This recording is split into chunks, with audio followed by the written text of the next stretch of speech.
My name is MC PIPITA. You can call me Pipi. Ish. Okay, Peter, what's your name as in your real Really, name? Anthony Boke. Anthony. Anthony. And where is Pipita coming from? I even thought you're Peter, so Yeah, everybody, I get that a lot. Yeah. I have to explain myself that I'm Pipita, but not Peter. Mm-hmm. So, as you can see, this is my look. Skinny jeans. Mm-hmm. So back in high school, that was around Form 2 because I started way back. So when I was in Form 2, I started, do your fashion ya kuvaa skinny jeans ilikuwa imekam. But we used to call them pipe. Oh, yeah, I remember. Yeah. Pipe. So I used to call myself Piper. I used to have a very long name. Oh my Tony, MC, Piper, Boxita. Oh, Yeah. And then one of those days that you're just chilling with your desk mates and it's just chill. My desk mate is like, Peter, and I'm like, I'm going with that. So I went with that until now. Yeah.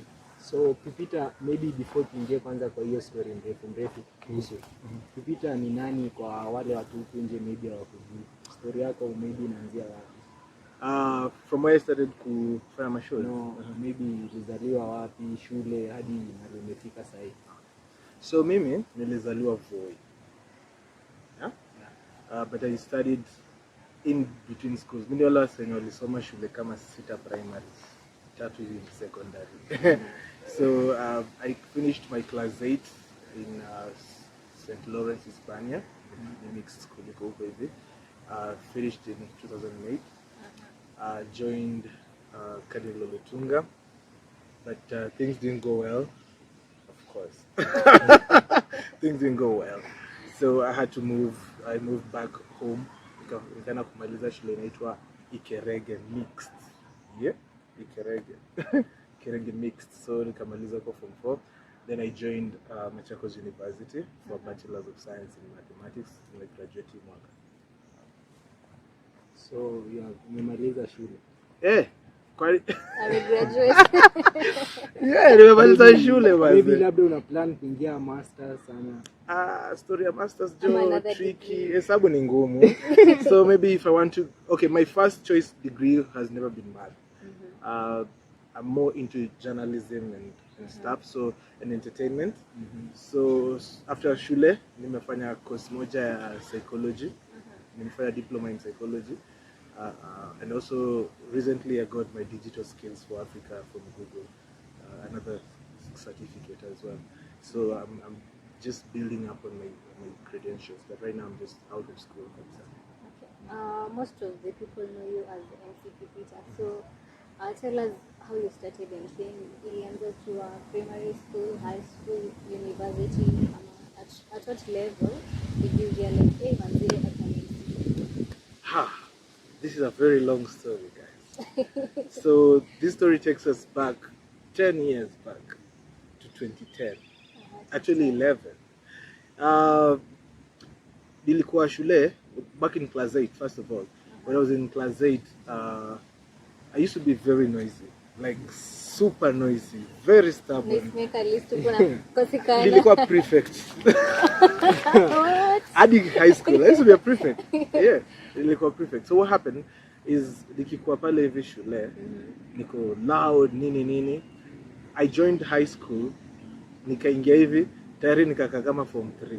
So I never got bullied. Now, during that time, our journalism club was very powerful.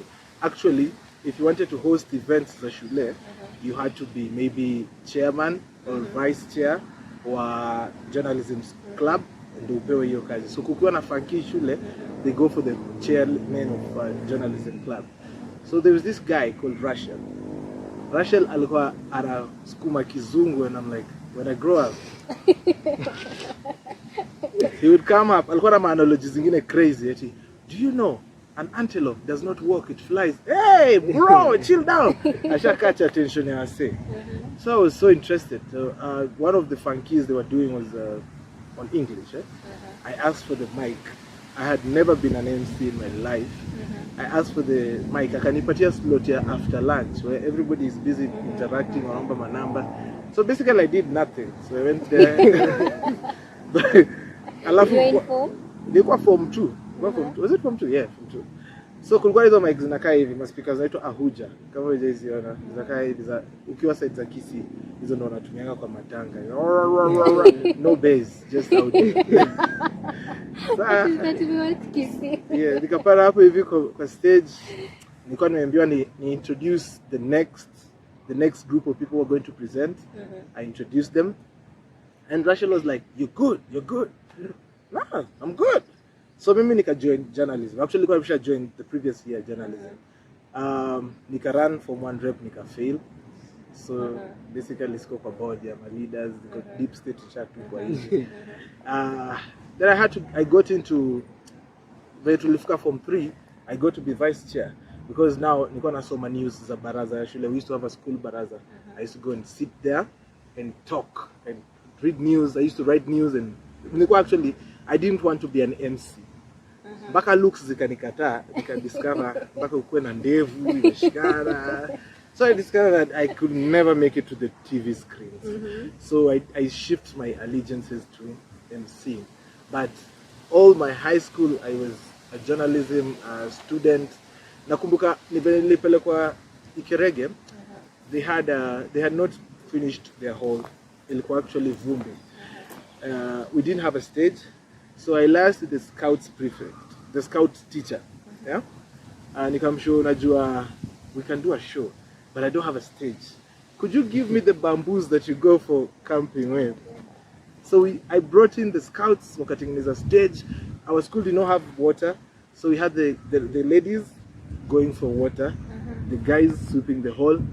Tukafanya a big team effort, and I made my first funky kwa hiyo shule. But hiyo stage yako kasa niliingia chini after presentations. So after that, I came to Machakos Union. Now that was when things just went up because ukiwa pale hivi home kwetu, up until now I have not done an event that is worth 5,000 shillings. Uko hivi hakuna opportunities, and people are so much ready to use to get drinks for shows. So when nilikuja Machakos Union, there was the park. I used to go to the People's Park a lot. When I was in my first year, a guy called Shilton noticed me, and I was like, you can make a good MC. But when he's telling me you can make a good MC, I didn't go and print t-shirt yangu because I'm very big on branding. So I had my t-shirt on. Imeandikwa nyuma MC PIPITA. I had a big plan ya kufanya campus tour. So before I even go to the park, nilikuwa nimeshaenda kwa dean. Yeah? Nikamwambia, madam, I have a proposal here. I have a campus show and I want you to sponsor me. Then she asked me, young man, what are you taking? I said, I'm taking Bachelor Science Math. And she was like, go and take it. So we it was Steve. We just walked. Yeah.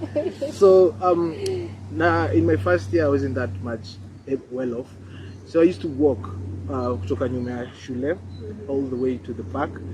I used to have one pair of shoes. So nikifika pale hivi park, nafika kitu 30 minutes before the event's host wafike. I was curtain raising for MC Ndama then. So Ndama anakuja kitu saa 9, anapata nimeleta crowd, anafanya show. So I used to go there, nikifika pale park, they wet the ground like literally. Inakuwa very wet. So mimi najipanguza viatu hapo hivi naingia stage. Napiga hiyo time hata I was so bad. I'll say it. I was so bad. Nita journalism kwa MC, so I was so very bad. That's why I ladies and gentlemen, this is the show. If you have talent, come and record. Even plain little. Yeah, nakuja na credit, naambia nawasomea credo hapa hivi, niko na credo nawasomea naiba. Because I sikuwa nalipwa naiba. Actually, first year nilikuwa najatuma t-shirt za promotion. Nikipewa 5 napotea na 2. Napewa credit ya punch. Sasa kwa vile siwezi geuza ikiwa credo, hiyo ni credo ya wiki. Yes kwa do. So nakuja huko hivi juu asoma. This is happening with every MC. They get these codes and then they're reading, oh soma 1 4 1. Yeah, soma 2 2. Then I missed 2 numbers. Nani amepata? A friend of mine comes from down there. Nimepata. Ukifanya kazi mzuri shika t-shirt. Hiyo t-shirt ni yangu baadaye. So that on and on 2014 ikafika point I became big for the park because I didn't see its impact, right? So I moved from the park. Like every weekend kulikuwa na show. Yeah. That there'll be a show. Kulikuwa na shows za machawo zilikuwa crazy. Actually, most of the people that you're seeing right now who are running the industry, they came from the park. Watu wote wengi, starting from Ondiko, he used to come to hunt artists from there. Like, if you wanted the best artists, that was where you got. And Machakos has mad talent. We used to run a show back in Africa place, unatukano. Yeah, I even get bullied by an artist mpaka sahi anatukana Twitter because I feel I wasn't giving him time, but there is no time, you know. So after that, I moved to doing shows in clubs. I had a show called PIPITA Days. I moved. Which club? Ilikuwa inafanywa Club Wizards. So PP Thursdays was a talent show. It was pretty much a reboot of what was happening in the park, but under my control. So I did it like for 2-3 weeks. Season 3 unatafuta the talent. The talent or kutafuta. I told you like Machakos iko na depth of talent na plus nilikuwa naongea na wase wengi. So mimi nilikuwa napanga lineup, naongea pull up, tunafanya show yetu pale hivi Wizards. I used to have a good DJ Rags. He's very good. So nikiwa na huyo DJ ananichezea ngoma na mimi niko hapo hivi na MCA, we have a show in that. So Pacho Entertainment, they came in and they said we want to do our show on Thursday. So that was my day. But the catch was if they're doing the show, then I was gonna be the MC. So that was actually my first time I started now interacting with artists from Nairobi. So Naiboy, Frasha, Timitidat. Sasa hapo ndo time sasa tulianza to interact with them. My first big show came in 2015, the Freshers Night. Oh, I can never forget that day. 2,500 plus on the audience. It was, and I was the main MC. It was. How did you get to the position of MC? Kwa hiyo nani? 2015 was a very busy year for me because 2015 was the year that I joined a company in Nairobi as a director, as an entertainment director, operations manager actually, called Sanvega Media. It's a modeling pageant. Wanafanya modeling, wanafanya shows. So I joined in as an operation. I was part of the 4 directors. So by that, and I was doing a lot of shows in Nairobi by then. Kanifanya show multimedia uni, nimefanya ingine hapo. What was that? Yeah, kulikuwa na place ingine pia hapo hivi kuna church. I was doing even church shows. Naenda kwa MCA kazini yangu alikuwa ameanza career yake ya gospel. So through that, I landed now the main gig. I landed the main MC for that gig. Yeah, and it was so successful. So after that, there was no doubt that I'm just MC for life. Yeah. So hapa nyuma kidogo umetuambia ukiwa high school ulikuwa unasoma news. So maybe before tuende mbali kama unaweza kumbuka news kidogo kusoma. Okay. How do we start? I just remember it was Red City News. Okay. Red City News. My name is Anthony Boke, and I hope you have a nice day.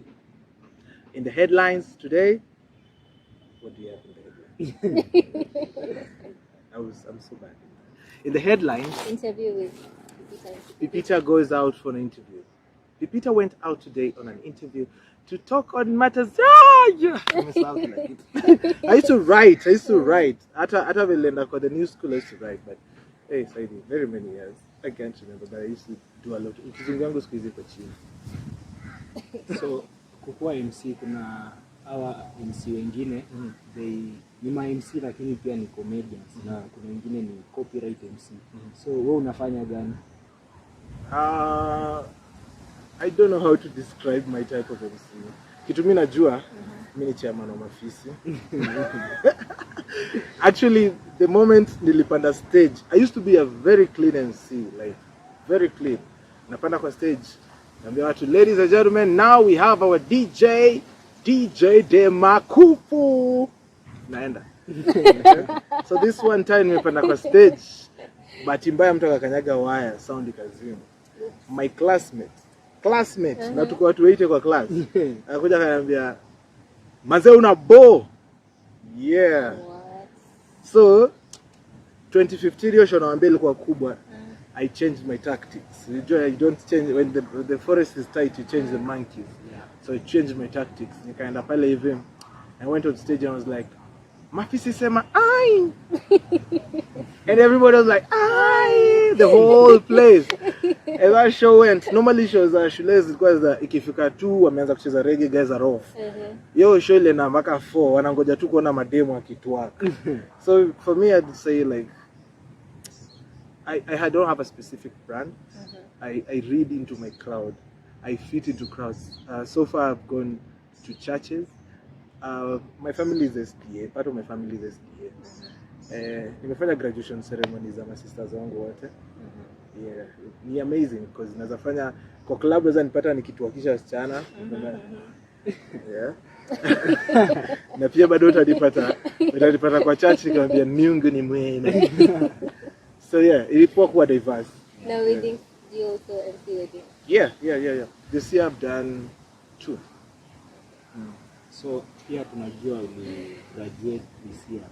So how masomo na maybe your degree inakusaidia mali? Yeah. Inakulipa. For the longest time ukipiga calculation mtu aliingia shule 2014 na maliza 2021. So naona kuna miaka mingi katika miaka mbinge katika miaka hapo. Yeah, so basically to balance art na talent na books is quite expensive and hard. It's time costing because as I told you in 2015 there was a time I couldn't like get fees. So I spent my time a lot in Nairobi doing shows. Na sasa unajua ukikuwa kwa msee you're doing shows, they want to see the money. See? So it was a very hard time to survive through.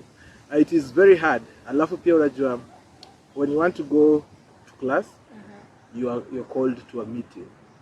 Right? You're supposed to meet a client. You're supposed to be in Nairobi, right? And you did a show Thursday night until 2 a.m. Your class on Friday is 7 a.m. You have to do statistics. It's hard. So it's quite hard to balance. But I thank God I finished. And I can say art in Kenya pays the few. It pays the few. Alright? Many will sit through the system. So in as much as I have not gotten to earn directly from my art, I can easily say that my degree is going to be a very good part of my future if I'm going to go far. My dad says it's better to be educated even if you're not using it. So I took it as like that. Okay. Also tell us a bit about your podcast. Yeah. So 2018, I was so depressed. I had a very bad phase. I was very depressed, and I did not have a phone. And you know, the youth, the phones, connections, and the talk. Actually, when you lose your smartphone, is when you realize that nobody will give a fuck about you. Nobody cares.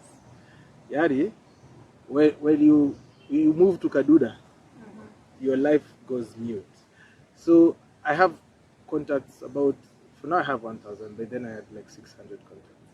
So all my 600 contacts abandoned me. I was just in the dark. And because now school was over, nafaa kurudi home.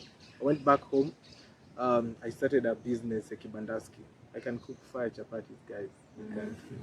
Okay. Yeah, so you can call me for your chapatis. Yes, so I operated at Kibandaski for about 3 months. Then I found out it's not for me. So during that time of not for me, I was so depressed because Mezoya daily cash and it's now not coming. And also when I look at the things that I used to do, I was in a relationship which was sucking me dry. You know, when you love someone and you're not getting love back, they're using your heart to run the relationship. So I was so depressed. My girlfriend of there alikuwa amenipatia stress ile kufika. So I just and I didn't have a phone to air my views. Nobody wanted to talk to me. Very broke. I went to my brother hiyo mwaka alikuwa amemaliza shule. So kwetu, my mom has this behavior. Yeah, ukimaliza shule, anakupaia smartphone. Ukimaliza high school. Yes. So she got him a Techno. Mi nikaenda pale hivi, nikamwambia, you know what bro, let me install GB WhatsApp on your phone.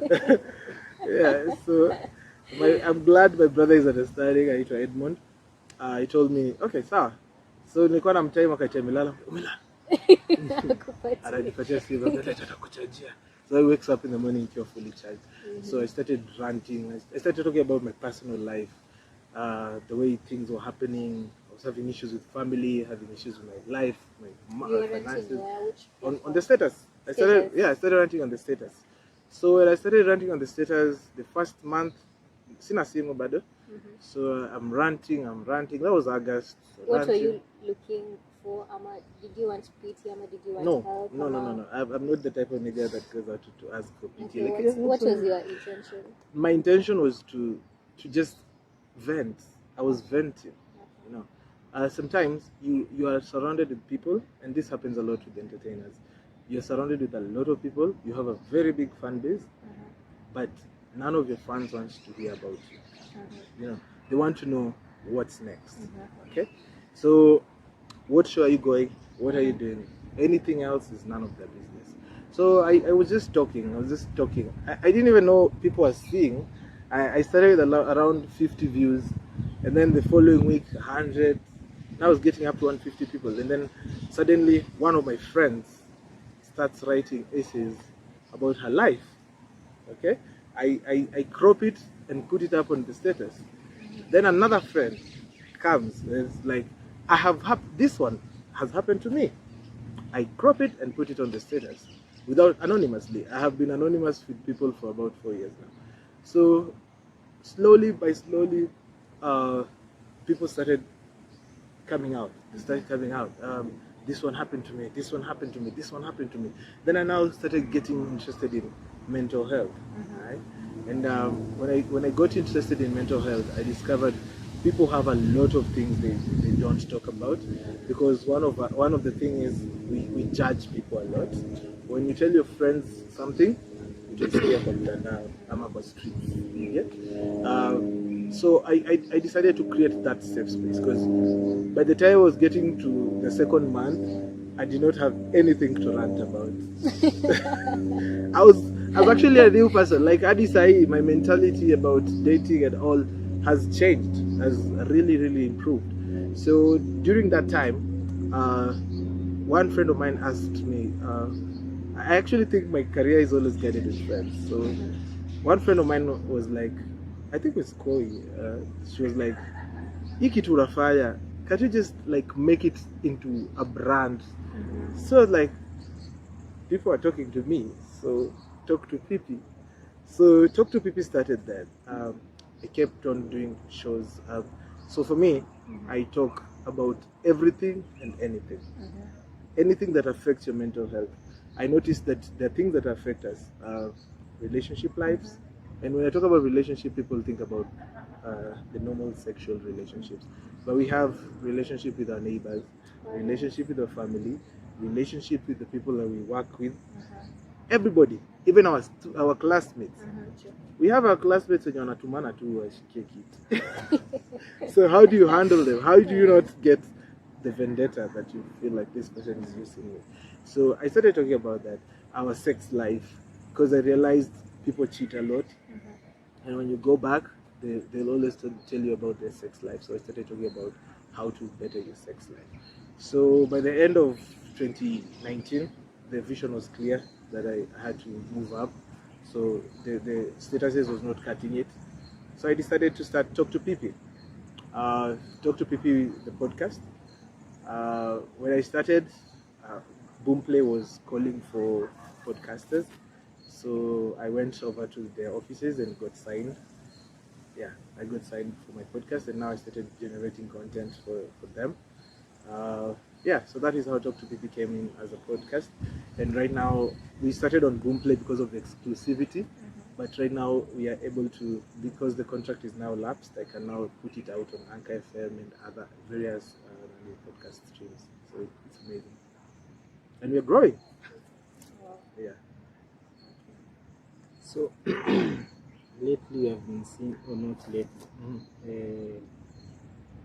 me. So how are people receiving it? Reception is relative. Most people think about numbers. For me, it's about the impact. Yeah, I have had a top 10 in Boomplay. Most of the time, I'm uko kwa ranking, but I don't say that that is my impact. When I started this was purely to help people because I felt like most people don't like going to therapy. Yeah, because hata mimi mimi kachiri vile kwambia tu mimi nauma, no, it's hard. So what I do is create that safe space, and I think my friends are my biggest pillars. They told their friends about me, so I have a very wide network. I have people in Coast I've never met. I have people in as far as Bungoma I have never seen. But we chat like a week itaisha kama hajakuja ku contribute kwa status yangu ama kuniambia story, people talk about this topic. So basically it's a podcast about me but with very many people around it. So I think the podcast is good. It's coming out good. And everything takes time. How did you transition from, how is it the same thing, your podcast and Twitter spaces? So last year time ya corona kumekuwa na Twitter technology has like diversified big time. That is when Zoom came in, Google and their meets, you know. So Twitter came up with an innovative live audio chat feature. Ilikuwa inaitwa Twitter Spaces. That was early this year, kitu March. So they rolled it out kwa wali roll it out first of all kwa iPhone. Okay? Na yours truly sina iPhone. So what I did, I used to join other people's spaces, and that time you had to have like at least 600 followers, and also you need to have an iPhone. Yeah. So I did get one of the criteria right, but I had more than 600 followers. So I used to join people's spaces. I had like 2 or 3 hosts who are my friends. So what happened is they open, you have one host slot, 10 speakers, and recently they brought in 2 co-hosts. So the rest you can have as many as 10,000 listeners, as many as you can bring. Yeah, and you can sit down, bring a topic, and talk about things, right? So for me, it has been a very hard thing to talk to people from WhatsApp to Twitter, because Twitter is a very hard place. Yeah, Twitter is very cold. So uko hivi ukienda kujoke, you're not surviving. So nilikuwa na post kitu, msema ameniambia umekopi, umejiandikia, unajitumia messages.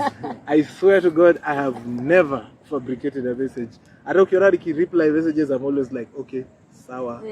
I'm so bad at paragraphs. So when your Twitter Spaces came, now I started identifying with my crowd.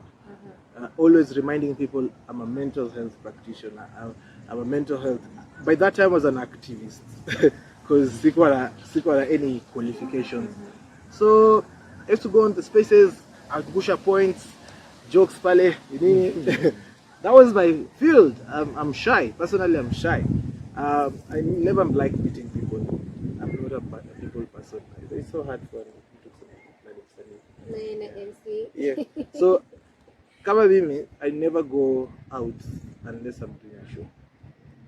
I never go out at all because I feel like it's a lot of work, waking up, taking a shower, then going to a club somewhere, you know. It's hard. It's hard for me. And then by that time, most of the students walikuwa wanapatikana kwa clubs and they're my classmates and schoolmates. So you'd spend a lot of time saying hi to your fellow drunk friends. So for me, I did spend my time. Some of your later spaces were the thing. Like I could sit down, talk to people without them seeing me, crack those jokes without them seeing me, and also remind them I'm a podcaster. You know, I am a podcaster. You can listen to my stuff.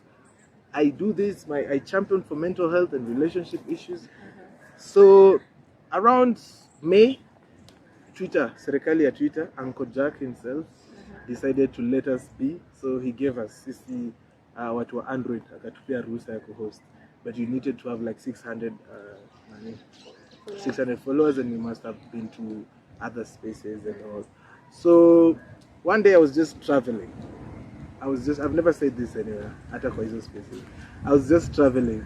And then nikiwa nimefika place inaitwa Makutano.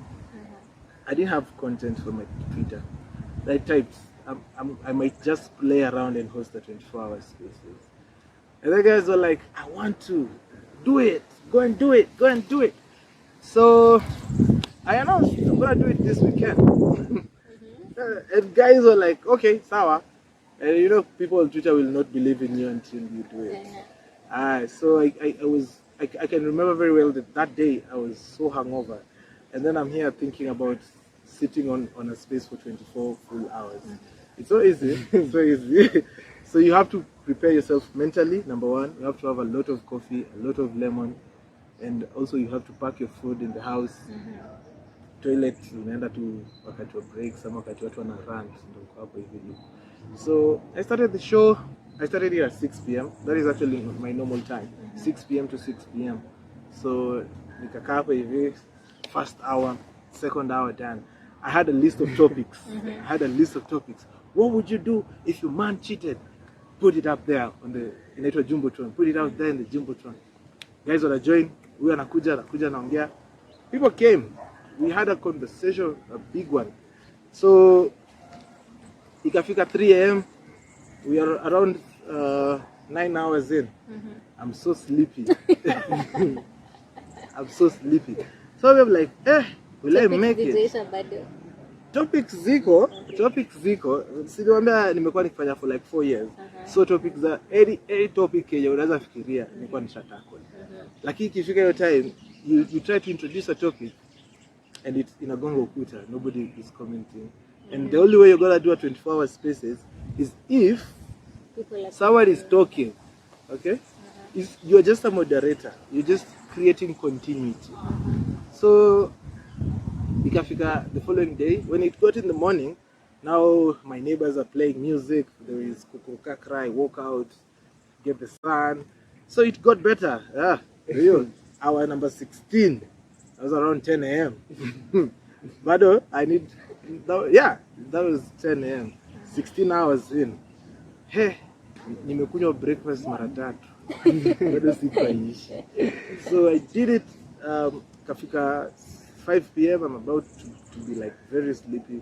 I got it. Got this 24 hours in. So when I got the 24 hours in, now it's like it cemented my place among the Twitter hosts. Twitter space hosts, and to think of it was a milestone of its own. I didn't get a Guinness Book record or something, but because I was among the pioneers, I was the first. Yeah, I could say that I was the first Africa to do a 24-hour space. Yeah, I've been doing that for 5. So nimeona nikana nimeanza kuzeeka, so I'm stopping this year. So umesema you at least sometime you talk about relationship advice. So what will you say? Tell us something about Americs. Wewe bana. My fans gonna kill me. I have very many female fans. Watanimaliza. Americs is just Americs. Americs is just Americs. For a long time, we've been having people talking about the girl child this, the girl child that, the girl child this, the girl child that. But it has gotten to a point that the boy child has been forgotten. Yeah? So this guy, he has his good, he has his bad. He's just human. He's always advocating about men's health and hygiene and how you need to keep yourself. But sometimes he's misogynistic, and it has gotten him debadged from Twitter. Ukinyanya badge ya Twitter is a very big thing. He was debadged because of some of his comments. But I don't like subscribe fully to what he says, but I advise people to follow his health advice very much. He's good at health. So maybe you can give people out here some advice about relationship. Oh, hey. First of all, don't force. Don't force. Yeah? I know you like him or her, but don't force. Don't force. That is one. Number two, communicate. Communicate. Because without communication, there is no relationship. Right? You have to come out and say, hapo umenifinya, hapa haiwezi, you know. And you have to be trustworthy. Trustworthy is when you can do the right thing when you're not being watched. Right? That is honesty. What is driving you? Yeah, should be your honesty. Like, mimi nataka kufanya hivi na hivi na hivi, and your relationship should be goal oriented. Yeah, and mostly there is no perfect person. That's the problem. You're always looking for the perfect person. There is never a perfect person. For the past 3.5, actually 4 years now, I have never met someone who just said, I was so fidel and this guy cheated. No. I'm like, I'm so confused. And it's actually boys and girls. Okay? So a woman will tell you, I'm confused. A man will tell you straight up, I cheated. So that was it. Okay, so how are you dealing with haters? Because you're in Twitter, you have a podcast when you MC. Of course, kuna wale tu watu wakutaki ama watu they are not appreciating your work. How do you deal with that? Smile, laugh at them. That is, you remember what someone wants you to think. Yeah. Sometimes it's what they think about you. Okay. So they're tuning that into you, right? So, for example, if someone comes, Lily Crow's 15,000 followers on Twitter. There's a crop of people who started joking about my ears. Make it with a selfie. Maske yonekari. So, guys are always on my case. And when I post a photo on Twitter, they're like, wapi masikio? Leo masikio yonekara. Side moja masikio yapatikana. So, if I were to take them seriously, then I would easily commit suicide. Ama nizime account yangu ya Twitter. And as I told you, my classmate aliniambia I'm nabori. Ningekuwa na my feelings, ningekuwa vindictive. Ningesema I'm not doing this guy is bad, he's stupid, nini. But for me it was not about him. Yeah? It was about me. So anytime someone comes to hate, analyze, right? If it is at a valid point, okay? If someone comes and tells you, man, like someone came and told me now, this 24-hour spaces, you know, and I actually, when I do a 24-hour space, I take like 1 week to come back, like bring my faculties pamoja. Ilikuwa ngumu. First, the following day nitalala kama the whole day. That is a whole day wasted. When I open my Twitter and try to open a space, I feel the mental lag. So someone telling you that does not hate you, you know. But if someone comes and tell you, kama kuna boy nimeblock, so you are shrieking in 2015, why would you be putting vendetta for someone who is not even doing stage shows a lot these days? See, so if you want to succeed, ili ufanikiwe mpaka kuwa na marafiki, but ndo uende far, ndo kuwa na maadui, because they give you the motivation. So every time someone says anything negative on Twitter, I don't take it negatively. If possible, I ignore. If possible, I laugh. Yeah. So mtu akiuliza masikio yangu yamepotea, what do they want me to do? Nataka nifanye nini sasa? Yeah. So ni hivyo tu. So we know you are an MC. Ni show gani kubwa ushaenda acha tusiseme kubwa. Ni show gani ushaenda kuperform? Ukafeel umeperform yako the fullest, ile best, yani umejienjoy kabisa kwa stage?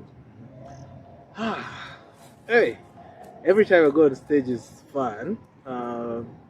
Machakos University has been my biggest client. Literally, nilisoma pesa yao nikakula. Sasa, the biggest has to be Bomas of Kenya. We had a very good lineup. We had Timmy, we had Fena when they were on the guests. Yeah, I was emceeing alongside a veteran, Akuku Danger. So, yeah, and I think that was among the highest paid shows I've been on. So, it was amazing. Okay. How is your family?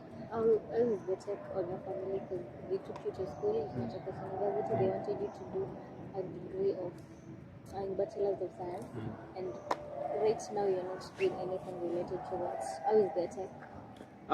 At first, my dad he was like, "Kio ni nini unafanya?" Yeah, because inakufanya mpaka utaki kugraduate shule. Yeah, but I think my mom has been very vocal and very vocal in supporting me. So is my brother Edmond and my sisters as well. They've always come through to support me whenever they can. And if they didn't believe in what I did, they wouldn't have let me do my sister's graduation parties. You know? So I think for me, my family has also been a support system for me, especially during these times. Tukija huku mwisho, like right now. Also, I want you to talk to the very many MCs who want to like rise up, because you started ulianza na kwenda Machakos People's Park. Yeah, on foot. Hadi you umesema your best really kwa Bomas. What happened? How did you do it? Talk to other MCs who are upcoming. I like talking to creatives because I also own a label and also so I think the problem with us creatives, I'm saying us because I'm also part of the creative community, is the steps. We don't want to go through the steps. If you're an MC who's listening to me right now, I think the best thing you can ever do to yourself is watch your steps, maintain being original, work on your confidence, and also niche your crowd, right? Know the type of crowds you fit in. First of all, before I let people know about me, I have to know about me, right? Know your strengths. Can you sing? I'm a very bad singer. I used to sing, but I have songs out. Very bad songs. I used to sing. Yeah. I used to sing. When it comes to dancing, it is just certified that I'm one of the worst dancers who walk this earth. So you have to decide: are you an MC or you're a hype man? If you're a hype man, you need to know every dance style that comes out. How does the crowd react? Okay. If you're an MC, you have to have content, right? Because mostly you deal with corporates, you deal with people who want to listen to you. Yeah. So you cannot just go and ramble. Yeah. So you have to work on your content, do your research a lot. The songs that you're putting out, like hata ukiwa unafanya club show, you have to know the songs that you're doing. Which songs? What are you? How do they rap? For me, I do much of selecting as well. So sometimes I would just look at the crowd and say, play them German Juice or play them Leta Pombe, and people just write. So, what are your strengths? Play to your strengths, but above all, your weakness should be your guide. Because if you know your weaknesses, then you'll work hard to avoid them. So most people concentrate on their strengths, but the best part is your weaknesses. So concentrate on your weaknesses. So apart from these other things that tumeongelea unafanya, nini ingine maybe tujaisema you want to speak about it? First of all, my brand that I've been working with. So during that time when I was depressed, I discovered one of the things that can really help someone to overcome depression is traveling. So a guy called Sauke, he's now dead, he's the late Elvis, approached me. That was the first business meeting I've ever had around about. We met at Haile Selassie, and it was like, hey, so for me, I'm about to go solo on a trip, and I want you to be my MC. Actually, he wanted me to be the entertainer. So what an entertainer does, ukiingia kwa gari hivi, unaangalia kila mtu ako na pombe. And up until you go back home, wakati kila mtu amechoka ndo unanyamaza sasa. So with my MCing background, it was easy. My first was hard because sikuwa najua ni nani na deal now, but I realized people are out to travel to avoid seriousness, so this is just child's play. So when Elvis passed, God rest his soul, that was in 2019. When he passed on, I quit travel for a moment, but now a friend of mine called Bosco came out and said when he graduated that same year, he said he doesn't want to go into employment. So we came out and decided to do our own tour company. Inaitwa Mokale Tours and Safaris. Yeah, our hashtag is Travel Mokale. So what we do, pale mimi ni brand ambassador. So basically we just travel. We travel like kila mahali. Our plans is maybe next year we go to Dubai, Tanzania or Cairo. But right now we do day trips, we do night trips, overnight trips, tunaenda camping. Yeah, so anything that requires travel. So that is basically actually one of my releases, Travel Mokale. And I'm glad to be the brand ambassador. And also, yeah, basically that, Travel Mokale. So apart from Twitter Spaces, my podcast, I also create time for Travel Mokale. And I also have a label. It's called Trickle Camp. I'm the first signee. You know CEO lakini. Yeah, so me niko na label inaitwa Trickle Camp. I have signed a DJ Brads. I've also signed rappers. I have a rapper called Yaksh Rapper, and I also have Easy J. So we're also putting out ciphers on that Trickle Camp. We're on YouTube, by the way. So we have put out 2 ciphers. We have collaborated with big names for rap, but my aim is to go even bigger. So maybe next year I'm going to be bringing another cipher as well. So that is part of my plan. So pia tukiangalia kwa mkono naona matatu kidogo. Yeah. Why did you decide hadi kuandika jina yako not your real name kuandika Pipi? Because Pipi has fed me. No, this is Pipi. Pipi has fed me. Pipi has fed me. So when I talk about Pipi, actually this tattoo was a mistake. Yeah, like a good mistake. This is what happened. I was coming from an event at Westlands, and my friend was coming from his place. Akasema tupitie place fulani and to get a tattoo, right? So kwa budget yake alikuwa amepanga 3,500, but the guy told him otherwise 2 Gs. So we're making an extra 1,500. So what do? Let's try this thing. So this was my first tattoo, Pipi. Nilikuwa nataka kuandika PIPITA, but it was so painful. And then by that time, Pipi nilikuwa imeanza kuteka because Pipi was also created by another group of friends. Like sikuwa PIPITA. So during these cold times, people are like Pipi. I'm like, ah. So I put it down here because I don't regret it. So maybe before we finish the show, kuna watu wanauliza huko nje. Are you single? Yeah, so currently single. Very much so. So kuna these 2 shows zinafanyika. Moja ni Wakadinali na nyingine Brooklyn Boys. Which one will you go for? Hey, well bana. Hey, ziko same day? Yeah. Can I crawl? No. I'm definitely going for Cardinali because of their catalog, but I'm a very big fan of Brooklyn Boys. Big fan. Mimi mse wa drill, so hiyo ni confusing. Next time chagua tu kama ringtone wa Cardinali. I actually tweeted yesterday, I want our Cardinali Brooklyn Boys collaboration because I think that's the best in the game. Yeah. So I'm not going for it. So what is this one thing that ukitoka kwa nyumba huwezi wacha na ukipata umesahau unarudia, huwezi kutembea bila? My phone. Number 1, my phone. That is like ni kama niko na proximity sensor ya simu yangu. 2-3 meters already missing it. Can't do without my phone. So for 1 minute or 2 you can look into that camera and tell them anything out there for the upcoming. What I can tell you guys is always believe in yourself. Be your number one fan. If you're number one fan, then nobody else will ever pull you down. Be sure of everything that you put your mind on, because the first believer is yourself. The second is the others. So if you let haters talk to you, then you're also stopping yourself. And don't be afraid to cut people off.